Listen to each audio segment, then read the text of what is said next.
Have you ever noticed that the more time you spend with something, the more it starts to reveal itself to you?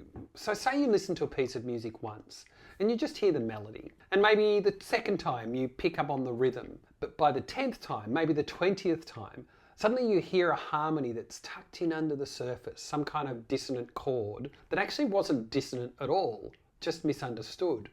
You start to hear intention, you start to hear the craft. And you might have experienced the same thing with something like wine. So the more different wines that you drink over your life, the more you start to notice. At first it's just nice, or it's just red, or it's just white. Maybe sweet, maybe dry, but that's all there is. But then someone hands you a glass and says, wait for it, smell it, let it breathe. And the next time you do, you catch something new, maybe blackberries, smoke, that strange little moment of pepper at the back of your throat. And then you have a different wine, another wine, and you taste plum or cedar or the edge of something savoury you can't name, but it feels familiar all the same.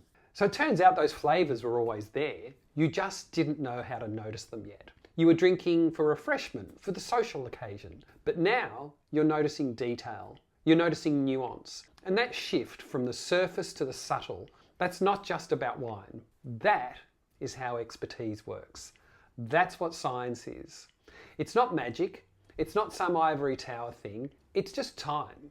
Time spent noticing, pattern seeking, sitting with complexity long enough for it to start making sense. Because that's what an expert does. They give something their full attention. They don't just react, they observe. They reflect. They go beyond their first impression and they keep asking questions long after the rest of us have moved on. And crucially, they don't just look for what proves them right. They're not trying to win. They're trying to understand deeply. And yes, sometimes they're wrong. Sometimes they're biased. Occasionally, they're even corrupted. But the beauty of real science, the reason it works, is that all knowledge is provisional. The best scientists, the ones who practice it properly, they want their ideas questioned. They build their work knowing it might be overturned by something better, clearer, more nuanced, or more precise. That's not failure. That's how we move forward, and that's how we refine what we know. But here's the problem. Most people aren't trained to do that. They're trained by algorithms, by media, maybe by comfort, to look for things that confirm what they already believe, not to challenge themselves, not to ask why they think what they think. And way too often, we confuse familiarity with truth and we mistake confidence for wisdom. The thing is, it takes maturity to be curious. It takes humility to say, maybe I don't know. Maybe someone who's been studying this for 10 years might see something that I don't. And that's not weakness.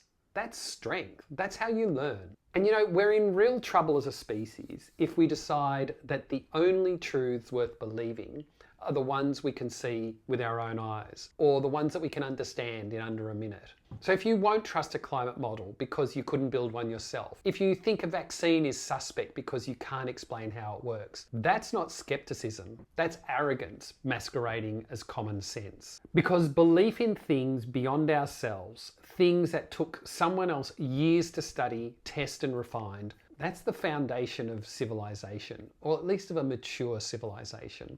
It's why you trust a pilot to land your plane, a surgeon to repair your heart, or a structural engineer to design your bridge. So no, expertise isn't elitism, it's discipline. It's noticing the detail that others don't. And sometimes that kind of noticing is the only thing standing between progress and collapse. So can we just stop pretending that the loudest person in the room wins? Let's start taking notice of the ones who've been listening the longest.